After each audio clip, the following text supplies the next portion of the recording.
biasa saudara. Come on.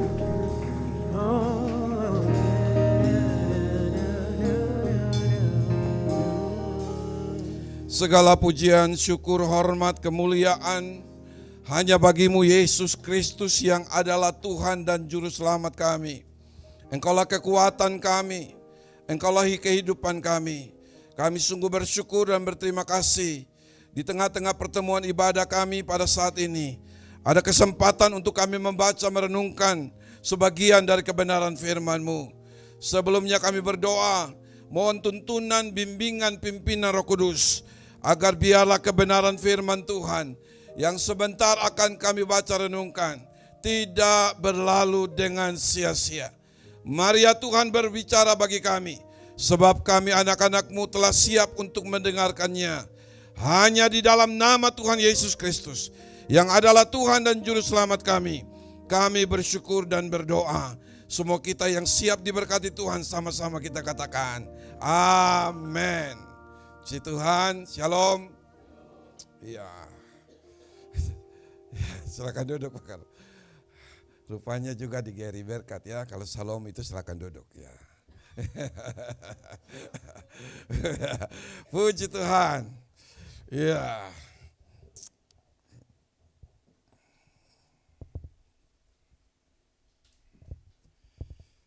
Ya, adalah satu sukacita Minggu pagi hari ini boleh ada di tengah-tengah Bapak Ibu Saudara sekalian. Ya, terima kasih untuk kesempatan ini, kesempatan yang Tuhan anugerahkan lewat gembala, keluarga, demikian semua pengurus jemaat. Ya, bahkan terlebih khusus Pak Yosoja. Kenapa khusus? Karena harusnya jadwal berkhotbah beliau pagi hari ini dan baru keputusan kemarin sore untuk kesempatan ini diberikan bagi saya. Terima kasih Pak Yesua. Puji Tuhan. Bapak Ibu Saudara kasih dalam Tuhan Yesus. Ya, tema yang disiapkan Pak Yesua itu bertumbuh bersama. Tetapi kemudian saya coba untuk berbicara seputar itu. Masih bertumbuh juga. Ya, bertumbuh dan berbuah. Saya ajak kita sama-sama membuka Alkitab. Kita akan baca bagian firman Tuhan dari Matius pasal 21. Ayat 18, 19 dan ayat yang ke-20. Ya, Matius 21 ayat 18, ayat 19, ayat yang ke-20. Saya baca, Bapak Ibu Saudara bisa ikut di Alkitab masing-masing. Demikian firman Tuhan, Yesus mengutuk pohon ara. Ayat 18, pada pagi-pagi hari dalam perjalanannya kembali ke kota, Yesus merasa lapar. Dekat jalan ia melihat pohon ara lalu pergi ke situ. Tetapi ia tidak mendapat apa-apa pada pohon itu selain daun-daun saja. Katanya kepada pohon itu, engkau tidak akan berbuah lagi selama-lamanya. Dan seketika itu juga keringlah pohon ara itu.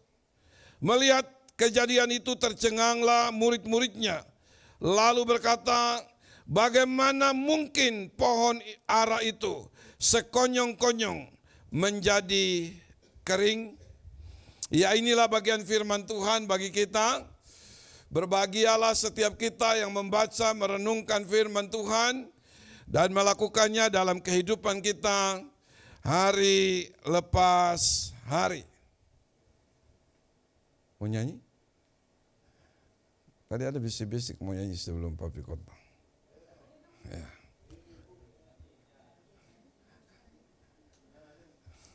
Ya, jangan tahu lagunya. Oh ya, karena lagu baru dikasih. Ya, jangan cobain atau ya, ya puji Tuhan.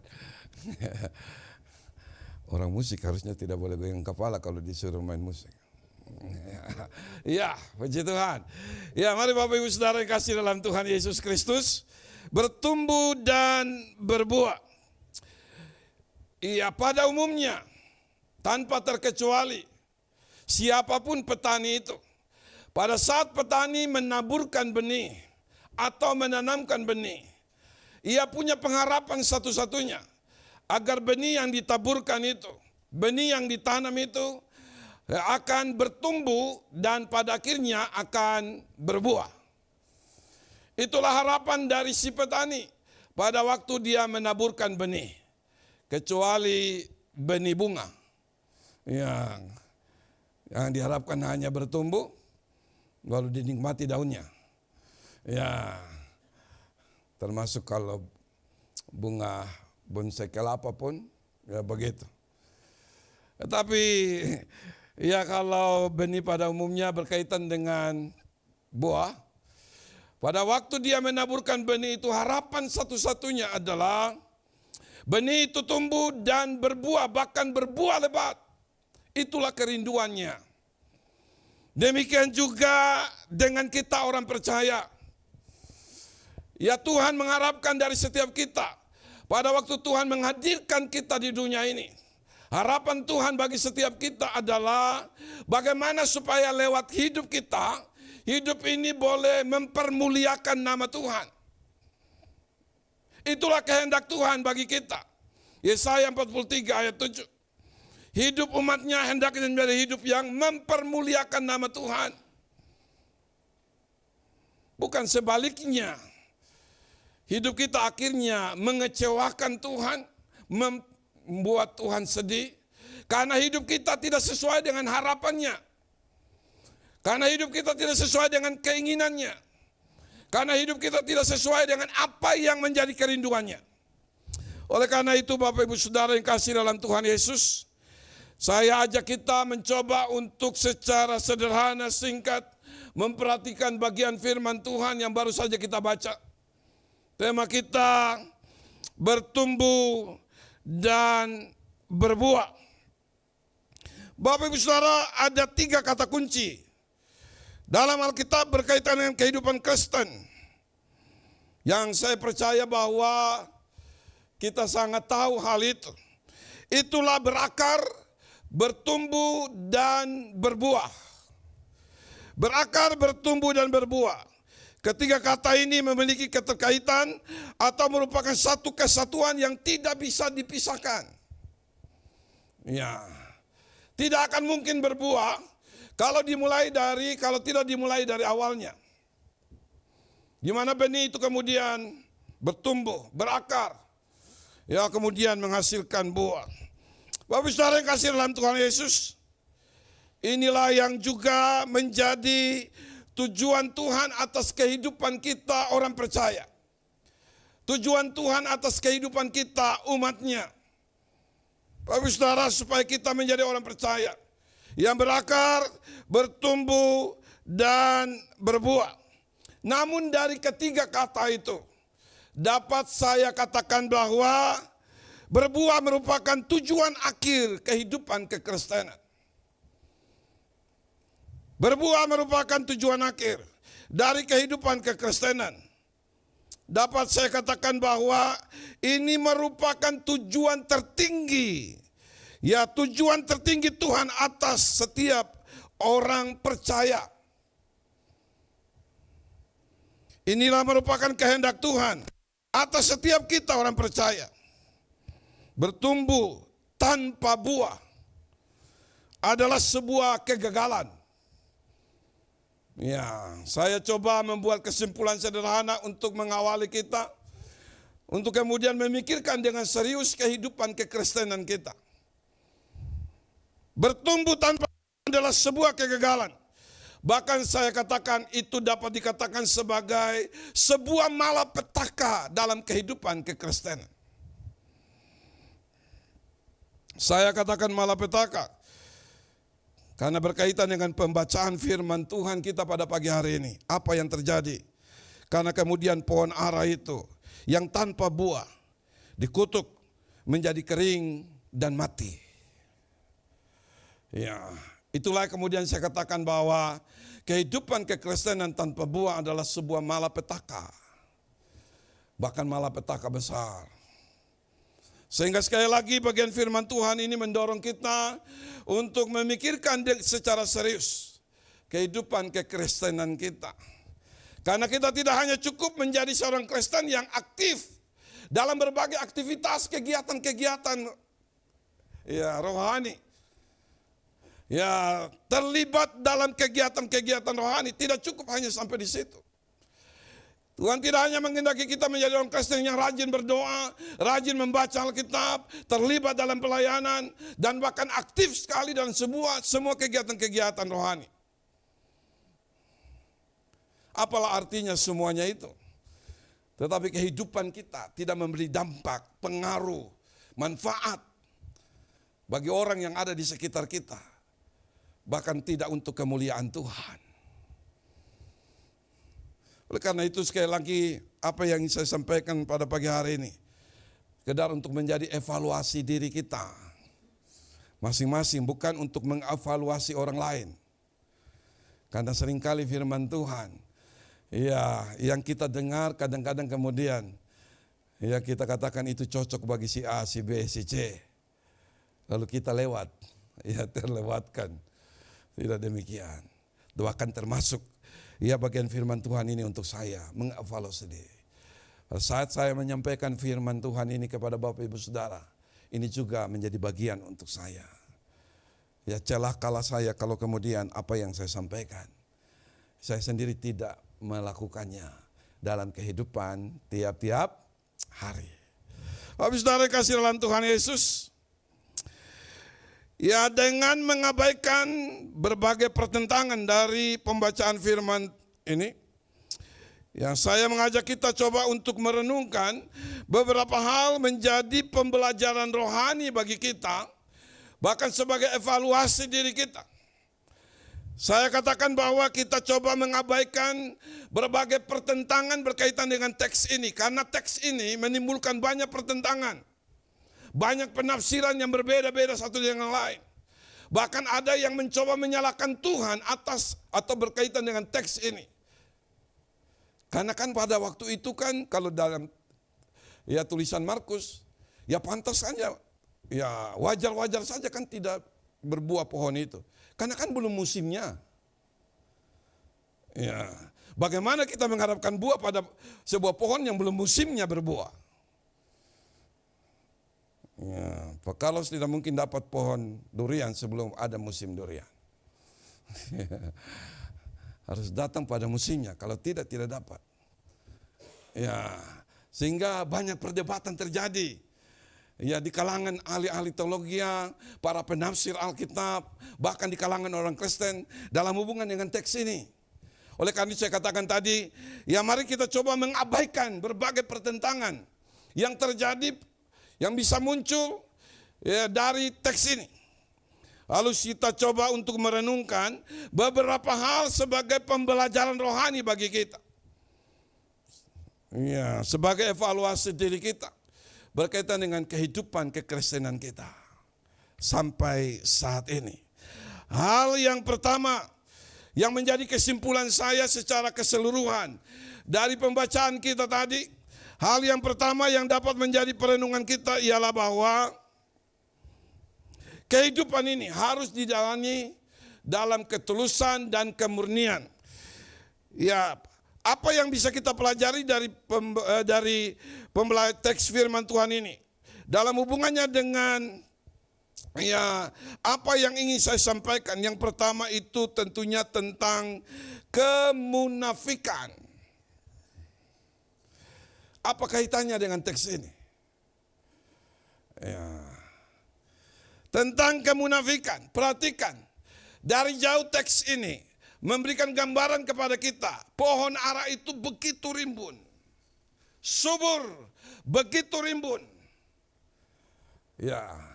Sekedar dipandang begitu menarik, mengagumkan dan memberikan banyak janji. Khususnya berkaitan dengan buah. Tetapi sesungguhnya pohon ara itu bermasalah. Karena tidak ada buah. Kelihatannya tumbuh subur. Tapi bermasalah. Karena tidak ada buah. Oleh karena itu, hal pertama yang dapat saya bagikan kepada Bapak Ibu Saudara berkaitan dengan teks ini, berkaitan dengan kemunafikan. Kita harus hidup bukan hidup ya kelihatannya baik, tapi sebenarnya kita sedang bermasalah. Ada banyak orang Kristen yang dalam kehidupannya kelihatannya baik, kelihatannya tidak bermasalah. Rajin berdoa, rajin baca Alkitab, rajin beribadah, terlibat dalam pelayanan, memandang orangnya luar biasa, kelihatannya begitu baik dan menarik. Tetapi sesungguhnya pada diri orang itu ada masalah yang sangat serius pada diri orang itu. Ya. Dan masalah itu hanya yang tahu Tuhan dengan kita. Hidup ini bukan untuk menyenangkan manusia, tapi hidup ini untuk menyenangkan Tuhan. Hidup ini bukan sekedar untuk berusaha menyenangkan orang yang melihat kita, tapi hidup ini untuk menyenangkan Tuhan yang memperhatikan hidup kita. Jangan hanya kelihatannya baik, tetapi sesungguhnya tidak demikian seperti yang orang lihat. Dalam hubungan dengan kemunafikan, Yesus memberikan gambaran tentang orang yang munafik. Matius pasal 23. Matius pasal 23 ayat 27 sampai di ayat yang ke-28. Yesus berkata, celakalah kamu ahli-ahli Taurat dan orang-orang Farisi, hai kamu orang-orang munafik, sebab kamu sama seperti kuburan yang dilabur putih, yang sebelah luarnya memang bersih tampaknya, tetapi yang sebelah dalamnya penuh tulang belulang dan berbagai jenis kotoran. Ayat 28, demikian jugalah kamu, di sebelah luar kamu tampaknya benar di mata orang, tetapi di sebelah dalam kamu penuh kemunafikan dan kedurjanan. Kelihatannya baik. Ya. Orang munafik itu digambarkan dalam bagian firman Tuhan ini tampaknya bersih, tetapi sebenarnya tidak seperti yang dilihat orang. Ya. Kelihatannya baik, tapi sebenarnya tidak demikian. Kehidupan orang itu yang sesungguhnya secara rohani. Saya berdoa, ya kehidupan seperti ini tidak ada dan memang tidak ada di jemaat Grip. Ya, amin. Amin. Ya, tidak ada. Ya, nanti kalau saya ke Makassar saya bilang lain lagi. Ya, tidak demikian. Serius ini, sungguh-sungguh tidak ada. Ya, Bapak Ibu Saudara, kehidupan dalam kemunafikan itu suatu kehidupan yang sungguh dapat merusak bukan hanya diri kita, tetapi merusak. Kalau itu ada dalam persekutuan, merusak persekutuan itu. Oleh karena itu mari kita membangun satu kehidupan yang sesungguhnya. Kita tidak perlu buat-buat, tampil, ya, meyakinkan orang. Hidup ini tidak perlu dibuat-buat, tampil apa adanya. Karena toh Tuhan juga tahu siapa kita yang sesungguhnya. Ya. Sekali lagi orang yang munafik itu, Yesus memberikan gambaran seperti kuburan. Dilabur putih bersih, luarnya baik, kelihatannya baik. Tapi sesungguhnya tidak demikian dengan bagian dalamnya. Ya. Kalau ketemu puji Tuhan, shalom, haleluya, apa kabar bro? Ya berpisah, Tuhan memberkati. Tetapi hati ini tidak demikian. Daud pernah mengalami situasi seperti itu. Dan itulah yang membuat Daud hidup dalam satu pergumulan yang serius. Ya, Mazmur 62. Daud bertemu dengan orang-orang di mana dia sulit membedakan mana kawan mana lawan. Ayat 11 kalau saya tidak salah dikatakan, dengan mulut mereka memberkati, tapi dalam hatinya mereka mengutuki. Itulah yang membuat Daud sulit membedakan mana yang sedang berpihak dengan dia, mana yang sudah tidak berpihak dengan dia, mana kawan mana lawan, dia sudah tidak bisa membedakan. Karena semua orang yang waktu ketemu dengan dia memberikan gambaran. Dengan mulut mereka memberkati, tetapi dalam hatinya mereka mengutuki. Oleh karena itu saya katakan tadi, waktu ketemu shalom, puji Tuhan, haleluya, apa kabar? Tetapi kemudian dalam hatinya, tunggu kamu. Ya, ada waktunya. Saya akan buat perhitungan dengan kamu. Hatinya busuk. Ya. Saya berdoa supaya di grip, waktu ketemu shalom memang shalom. Haleluya, memang haleluya benaran ya. Pak Gembala apa kabar? Ya, kabar baik. Memang pertanyaan itu datang dari hati yang tulus. Bukan sekedar karena Pak Gembala lalu. Nanti habis itu Pak Gembala pergi itu memang itu tidak baik seperti itu. Bagaimana gereja ini bisa bertumbuh kalau dipenuhi dengan orang-orang yang hidupnya penuh dengan kemunafikan dan kepura-puraan. Kalau tidak suka bilang saya tidak suka, Pak Gembala saya tidak suka. Apa yang tidak suka ini Pak? Oh, itu lebih baik daripada shalom, puji Tuhan Pak, apa kabar? Keluarga baik-baik, puji Tuhan, ya shalom. Ya sudah makan belum Pak? Ya, kita makan burung. Pak Carlos kata, kalau tanpa makan bagus nih Pak Carlos bawa saya, jadi saya singgung tadi makan burung. Iya. Tapi sesungguhnya pertanyaan itu tidak tulus dari hati. Ya. Bahkan betapa celakanya lagi tanya, lalu kemudian belum makan, lalu bawa makan. Tapi sudah kasih makan, tetapi sesungguhnya hati ini tidak tulus dalam memberi makan. Ya, itu betapa bahaya. Intinya, kita harus hilangkan kehidupan yang penuh dengan kemunafikan dan kepura-puraan. Belajar hidup jujur apa adanya. Itu lebih baik. Itulah kehendak Tuhan. Bagi setiap kita, umat Tuhan, orang percaya. Hal yang kedua, firman Tuhan ini, saya ingin membawa kita untuk merenungkan secara serius. Hal yang kedua, kecewakan Tuhan. Bapak Ibu yang kasih dalam Tuhan Yesus. Ya, kita perhatikan bahwa harapan Tuhan, ya harapan Tuhan Yesus, waktu dia mendekat kepada pohon ara itu, dia akan mendapatkan buah pada pohon itu. Tetapi ternyata waktu dia mendekat, apa yang diharapkan itu tidak dia dapatkan. Itulah yang saya maksudkan dengan hidup yang mengecewakan. Hidup yang mengecewakan Tuhan akan bisa terjadi bagi setiap kita. Kalau kemudian apa yang Tuhan harapkan dari setiap kita tidak terwujud. Ya. Apa yang diharapkan Tuhan ternyata yang terjadi sebaliknya. Oleh karena itu Bapak Ibu Saudara, kita perlu merenungkan dengan serius hidup ini di hadapan Tuhan.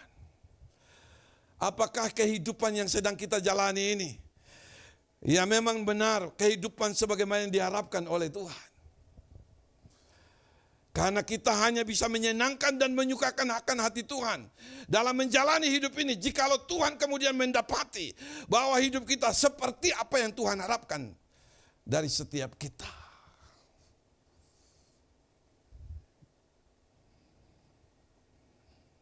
Hidup yang mengecewakan Tuhan. Kejadian pasal 66. Kejadian pasal 6 ayat 6 maksud saya. Maka menyesallah Tuhan bahwa ia telah menjadikan manusia di bumi. Dan hal itu memilukan hatinya. Kita baca secara keseluruhan Kejadian pasal 6 berkaitan dengan manusia yang dimusnahkan di muka bumi ini. Ya, sebab Tuhan tidak mendapatkan apa yang Tuhan harapkan dari mereka. Hidup di dalam dosa, kawin mengawin, ganti-ganti pasangan sesuka-sukanya. Ya, siapa yang dia mau itulah yang diambil, ganti lagi yang mana dia mau dan sebagainya. Kehidupan itu kemudian menjadi satu kehidupan yang menyakitkan hati Tuhan. Lalu kemudian ayat 6 itu menarik. Maka menyesallah Tuhan. Kalau di dalam 1 Samuel pasal 15, waktu pemilihan raja kemudian Saul terpilih. Tetapi kemudian apa kata Alkitab tentang pribadi Saul ini? Waktu kemudian dia melakukan apa yang bertentangan dengan perintah Tuhan. Ayat 11, aku menyesal telah menjadikan Saul raja. Karena yang diharapkan dari Saul tidak seperti apa yang diharapkan oleh Tuhan. Apa yang terjadi? Apa yang dilakukan oleh Saul tidak seperti apa yang diharapkan oleh Tuhan. Maka menyesallah Tuhan bahwa aku telah menjadikan manusia. Jangan sampai kemudian ya Tuhan menyesal. Kenapa ini pendeta Ais harus saya hadirkan di dunia ini? Bikin kacau saja, bikin ribut, bikin masalah saja. Ya, dan sampai kemudian Tuhan menyesal. Kenapa orang ini perlu hadir? Saya hadirkan di dunia ini. Kalau berkaitan dengan ya Saul yang Tuhan jadikan raja, di mana kemudian Tuhan menyesal. Jangan kemudian Tuhan menyesal. Dalam pengertian, kenapa saya kemudian panggil dan tetapkan orang ini jadi pendeta? Bikin pendeta bermasalah, bikin masalah di mana-mana. Tuhan menyesal menjadikan Saul raja. Kenapa orang ini? Saya kemudian percayakan untuk ada di barisan depan dalam gerak pelayanan. Karena terbukti, ya bukan hanya pelayanannya bagus yang saya temui, tapi hidupnya tidak sesuai dengan apa yang aku kehendaki. Kenapa saya kemudian percayakan orang-orang ini ada di barisan depan? Kira-kira begitu. Tapi di grip enggak, baik-baik semua. Barisan depan harus pastikan, bukan hanya mainnya baik, tapi hidupnya. Itu yang menentukan. Amin. Ya. Karena tidak ada gunanya. Bapak Ibu Saudara, mengerikan hidup, ya maksud saya mengerikan kehidupan dari beberapa teman-teman yang saya temui dalam gerak pelayanan di barisan depan. Mengerikan. Ya. Di beberapa gereja saya tidak percaya. Waktu selesai khotbah seperti ini lalu kemudian Pak minta ngomong. Oh ya. Lalu mereka cerita, saya tanya apa masalahnya? Minta ada di ruangan, ada satu gereja, lapor ke gembala, ada ruangan, masuk di ruangan gembala. Lalu kemudian waktu cerita, Pak, khotbah tadi kami memutuskan untuk bertobat. Apa masalahmu? Ngeri. Ya. Yang tadinya berdiri di depan WL, singers, itu mereka kemudian waktu mereka cerita, aduh mengerikan. Saya tidak percaya. Karena waktu pimpin pujian tadinya saya terkagum-kagum. Waktu penyembahan kepada Tuhan orang nangis. Tapi waktu ada di ruang doa dan mereka cerita masalahnya. Karena setelah meresponi firman yang saya khotbahkan, saya tidak percaya bahwa kelakuan seperti itu. Ya. Kok bisa ada WL singers ini pasangan homo, pasangan lesbi. Pak kami pasangan ini. Wih, lalu kalian berdiri di depan tadi, ternyata kalian menipu saya ya. Sebelum kita berdoa saya marah sejadi-jadinya. Kok berani kalian ada di situ? Ya. Tapi puji Tuhan, satu sisi saya angkat jempol karena punya keberanian untuk datang kepada Tuhan dan menyelesaikan apa yang harus diselesaikan. Mereka nangis sejadi-jadinya, didoakan, dan saya ikuti sampai sekarang. Perkembangannya luar biasa. Yang memberi hidup untuk Tuhan. Ya. Mengerikan, belum lagi yang lain-lain. Satu gereja mereka panggil untuk KKR. Ya KKR, waktu tantang saya harapkan orang yang duduk yang bertobat. Yang bertobat yang tadinya barisan depan semua. Saya bilang, apa ini kejadiannya? Saya tidak butuh waktu lama lagi untuk berdoa. Karena saya perhatikan ini kejadian yang tidak normal ini maksud saya. Cepat-cepat tutup doa. Dan saya panggil mereka yang tadi di barisan depan. Yang tadi berdiri. Ambil keputusan nangis-nangis. Ngeri-ngeri. Ya. Di KKR yang ambil keputusan untuk menyerahkan hidup pada Tuhan. Bukannya orang yang datang duduk di audiens ini. Tapi mereka yang ada di barisan depan ini semua. Ya. Waktu cerita ternyata mengerikan. Tapi lagi-lagi itu bukan di grip. Amin. Itu di gereja sana. Gereja tetangga. Yang kita bilang gereja tetangga. Bahaya.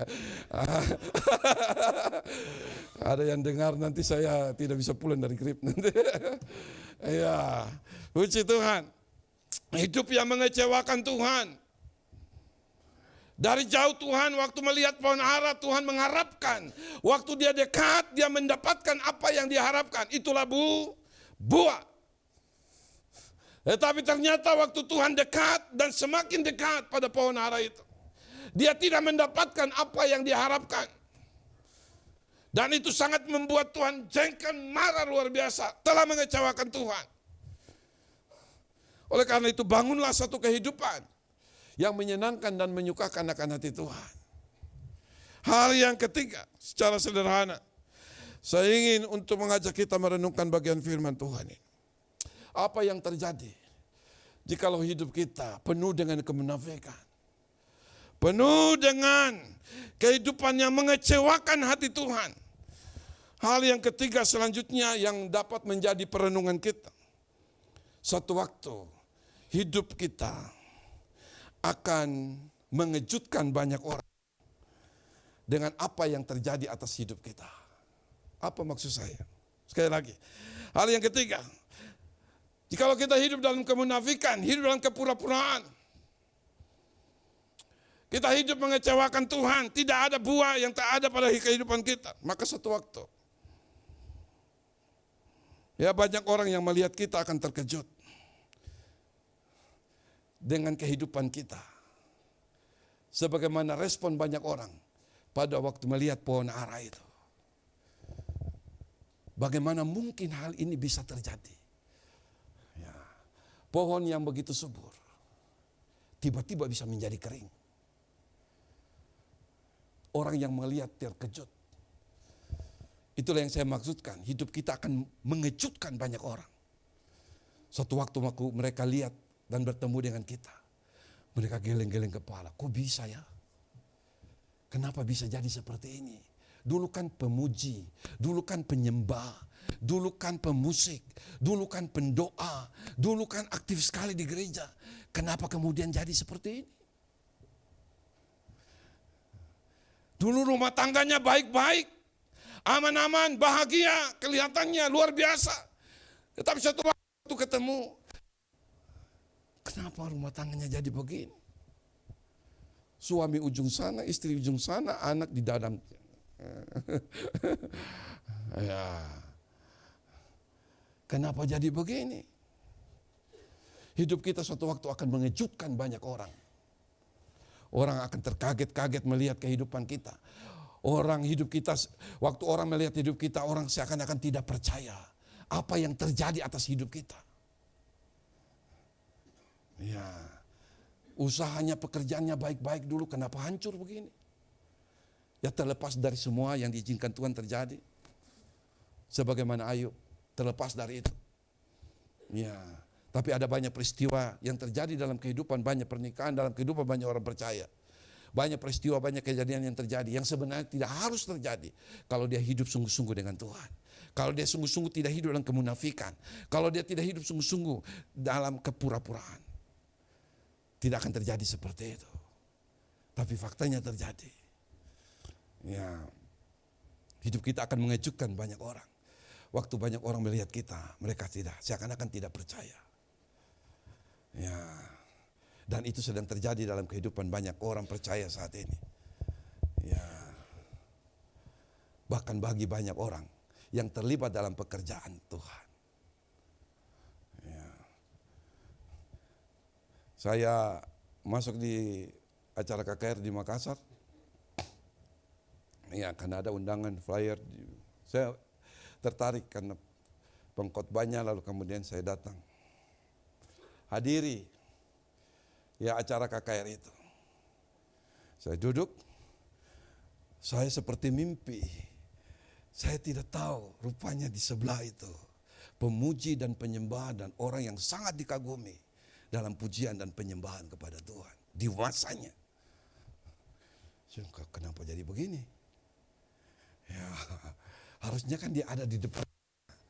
Yang selama ini saya biasa saksikan dan tonton, nikmati pujian dan penyembahannya kepada Tuhan. Persis di sebelah saya. Saya tidak mau sebut namanya, pasti kenal semua. Tidak ada yang tidak dikenal, tidak ada yang tidak kenal orang. Tapi saya kaget di Makassar. Tiba-tiba muncul. Kan saya juga tidak pikirkan bahwa pasti orangnya ada di situ karena orang Jakarta masa bisa ada. Ya, kaget saya.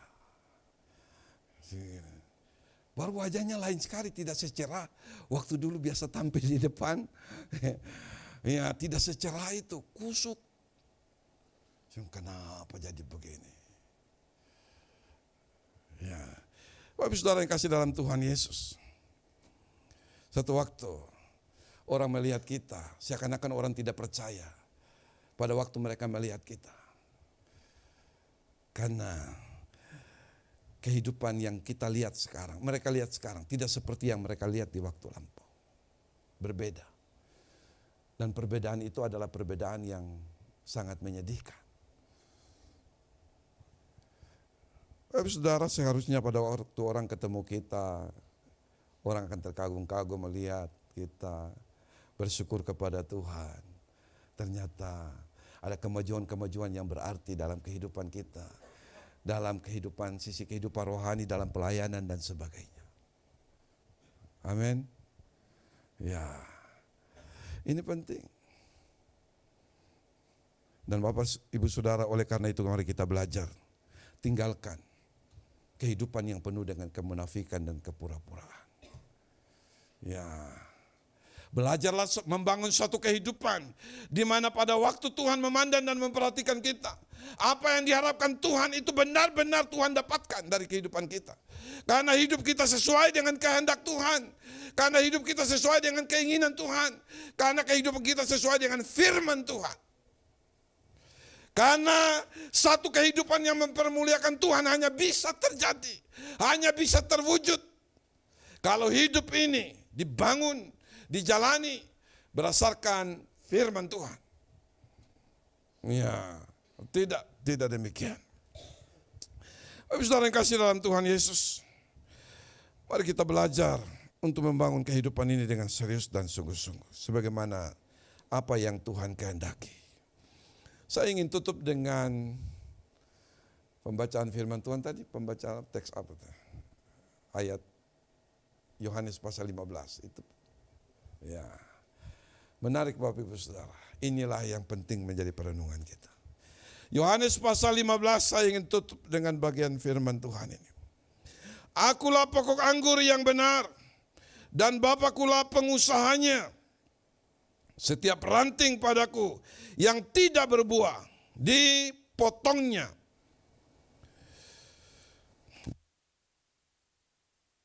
Dibersihkannya, supaya ia lebih banyak berbuah.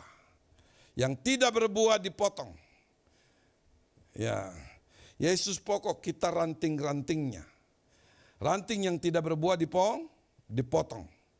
Yang berbuah dibersihkan supaya tujuannya lebih lebat lagi berbuah. Kamu memang sudah bersih karena firman yang telah kukatakan kepadamu. Tinggallah di dalam aku dan aku di dalam kamu. Sama seperti ranting tidak dapat berbuah dari dirinya sendiri kalau ia tidak tinggal pada pokok anggur. Demikian juga kamu tidak berbuah jikalau kamu tidak tinggal di dalam aku. Kita tidak akan mungkin bisa berbuah tanpa kita punya relasi hubungan dengan Tuhan. Tidak akan pernah terjadi ranting itu bisa mengeluarkan buah kalau ranting itu tidak melekat pada pokoknya. Nah, kecuali pohon bali. Tahu pohon bali? Yang bisa tetap ada buah tanpa harus melekat pada pokoknya. Maksudnya hiasan pohon-pohon bali itu. Kecuali pohon bali ya iya. Bisa ada buah tanpa harus melekat di situ. Ya. Bisa dilepas-lepas lagi buahnya. Kecuali pohon bali. Ya. Tidak akan mungkin dan tidak akan pernah terjadi. Ranting yang terlepas dari pokok pasti mati. Ya. Dan tidak membutuhkan waktu yang lama.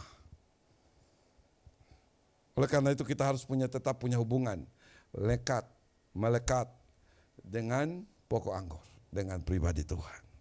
Ayat berikutnya. Ayat 5, akulah pokok anggur dan kamulah ranting-rantingnya. Barang siapa tinggal di dalam aku dan aku di dalam dia, ia berbuah banyak. Sebab di luar aku kamu tidak dapat berbuat apa-apa. Di luar Tuhan kita tidak bisa buat apa-apa. Sekalipun ada banyak orang mencoba membangun menjalani hidup ini tanpa Tuhan, karena merasa dirinya kuat dan mampu. Di luar Tuhan kamu tidak bisa berbuat apa-apa. Kehidupan yang berbuah lebat hanya bisa terjadi pada waktu kita punya relasi, hubungan yang intim dengan Tuhan. Ayat yang ke-6, barang siapa tidak tinggal di dalam aku, ia dibuang keluar seperti ranting yang menjadi kering, kemudian dikumpulkan orang dan dicampakkan ke dalam api, lalu dibakar. Ranting yang tidak berbuah dipotong. Ya, lalu yang mengerikan, yang menjadi kering, kemudian dikumpulkan orang dan dicampakkan ke dalam api, lalu dibakar. Bukan gambaran dari satu kehidupan yang mengerikan yang akan terjadi pada orang yang tidak berbuah. Daripada pribadi orang yang diharapkan Tuhan, tetapi nyatanya apa yang diharapkan Tuhan tidak ditemukan pada diri orang itu.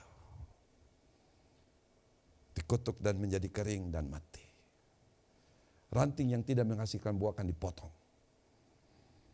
Kemudian dicampakkan ke dalam api, lalu dibakar. Jikalau kamu tinggal di dalam aku, dan firman-Ku tinggal di dalam kamu, mintalah apa saja yang kamu kehendaki dan kamu akan menerimanya. Yohanes 15, seringkali yang diperhatikan hanya ayat 7-nya. Minta apa saja yang kamu kehendaki, maka kamu akan mendapatkannya. Ayat ini saja yang diperhatikan, satu ayat ini. Waktu kita baca Yohanes 15, yang kita cari hanya ayat 7-nya. Ya, minta apa saja. Wah, ini kan keren. Tanpa memperhatikan ayat 1 dan seterusnya. Ya. Ayat 8, dalam hal ini Bapakku dipermuliakan, yaitu jikalau kamu berbuah banyak, dan dengan demikian kamu adalah hidup yang berbuah, akan mempermuliakan Tuhan. Tuhan dimuliakan lewat satu kehidupan yang menghasilkan buah. Dan bahkan menarik, kalimat atau kata-kata terakhir, kamu adalah murid-muridku. Pengakuan Tuhan terhadap kita bahwa kita adalah muridnya hanyalah apabila didapati bahwa hidup kita menghasilkan buah. Tanda ciri seorang murid adalah buah, kehidupan yang berbuah. Bukan salib. Ya, karena ada banyak orang yang pakai salib tapi hidupnya tidak seperti tanda salib yang tergantung pada lehernya. Ya, pakai salib tapi nyolong. Di Jakarta saya tidak tahu. Tapi di Makassar, ya itu yang jalan kolektan itu kan pakai salib. Celakanya di jalan kolektan ditarik uang dalam kolektan. Jadi bangunan gereja itu besar, ada tikungan likung-likungnya, terus ada balkonnya. Nah, kantong kolektan yang dijalankan itu kalau pas mau naik di balkon kan lewat tikungan-tikungan itu tidak ada orang. Dia tarik masuk kantung baru jalan lagi naik. Satu waktu ketahuan. Biasanya dulu ya saya canda-canda dengan kenapa kantong kolektan sekarang, kantong kolektan sini kecil ujungnya, mulutnya. Ya, kantong kolektan sekarang kan kecil itu. Dulu kan besar di atasnya. Ya, sekarang kan kecil. Itu maksudnya kita gurau-gurau supaya jangan tangan dimasukkan ke dalam. Jadi waktu kita kasih masuk persembahan, tangan kita tidak ikut masuk ke dalam. Jadi kita buang dari atas. Karena ada orang yang nakal, dia bukan kasih masuk, dia kasih masuk tangan, dia tarik yang dari dalam keluar, baru dia masukkan di kantong. Ada. Ya. Saya tidak tahu pembuat kantong kolekta berpikir seperti itu, tidak, saya tidak tahu. Tapi ini ada pikiran-pikiran, kenapa sampai kecil sekali itu atasnya? Ya, jadi mepet begini. Supaya dari atas kita lepas. Tidak bisa tangan masuk ke dalam. Karena ada katanya yang nakal-nakal. Ya, Bukannya dia kasih masuk, dia tarik yang dari dalam keluar. Luar biasa. Kehidupan yang berbuah adalah tanda bahwa dia adalah murid Yesus. Bukan salib. Ya, penjahat pakai salib. Dan penjahat ada di kayu salib. Penjahat dekat dengan salib. Ya, Bapak Saudara yang kasih, bertumbuh dan berbuah adalah merupakan kehendak Tuhan bagi setiap kita. Itu merupakan ciri tanda dari seorang murid Kristus. Kehidupan yang bertumbuh dan berbuah adalah kehidupan yang mempermuliakan nama Tuhan. Ya, oleh karena itu, biarlah firman Tuhan ini menolong kita untuk berdoa dengan serius, berdoa dengan sungguh-sungguh. Supaya kita menjadi orang Kristen yang tidak sekedar aktif, tetapi menjadi seorang Kristen yang hidupnya mempermuliakan Tuhan. Dan pada waktu orang menyaksikan dan melihat hidup kita, orang akan tahu bahwa kita adalah murid Kristus. Amin. Ya, Tuhan memberkati kita semua, maju terus dalam Tuhan. Mari kita berdoa. Kita berdoa untuk firman Tuhan secara khusus. Bapa, kami bersyukur untuk firman-Mu. Tolong setiap kami, termasuk hamba di dalamnya, supaya kami tidak hanya menjadi pendengar, bahkan menjadi pemberita, tapi kami menjadi pelaku-pelaku dari firman-Mu. Firman Tuhan pada pagi hari ini sedang mengingatkan kami, supaya kami menjadi orang percaya yang hidupnya bertumbuh dan berbuah lebat. Sehingga hidup kami menjadi hidup yang mempermuliakan nama Tuhan. Hidup kami menjadi hidup yang menyenangkan akan hati Tuhan. Sebab apa yang diharapkan Tuhan dari hidup kami, Tuhan dapatkan. Terima kasih Tuhan, terpujilah nama-Mu. Segala puji syukur, hormat, kemuliaan hanya bagi-Mu Yesus Kristus Tuhan di tempat yang maha tinggi. Beberapa detik saya kasih kesempatan untuk masing-masing kita berdoa sebagai respon kita atas firman Tuhan pada pagi hari ini. Masing-masing kita berdoa secara pribadi.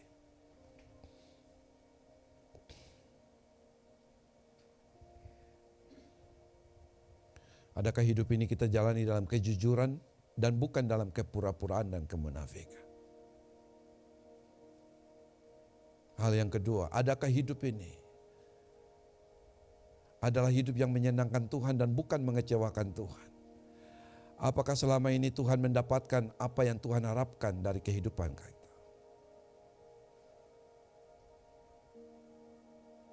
Hal yang ketiga, berdoalah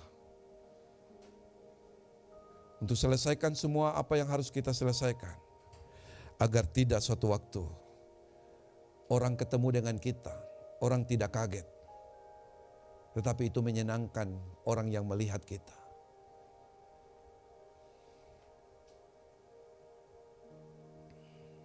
Bapak, terima kasih. Itulah doa-doa masing-masing kami pribadi lepas pribadi. Sekali lagi kami serahkan hidup kami kepadamu. Jadikan hidup kami sebagaimana yang Kau kehendaki. Dalam nama Yesus Kristus, Tuhan dan Juru Selamat kami bersyukur dan berdoa. Amin.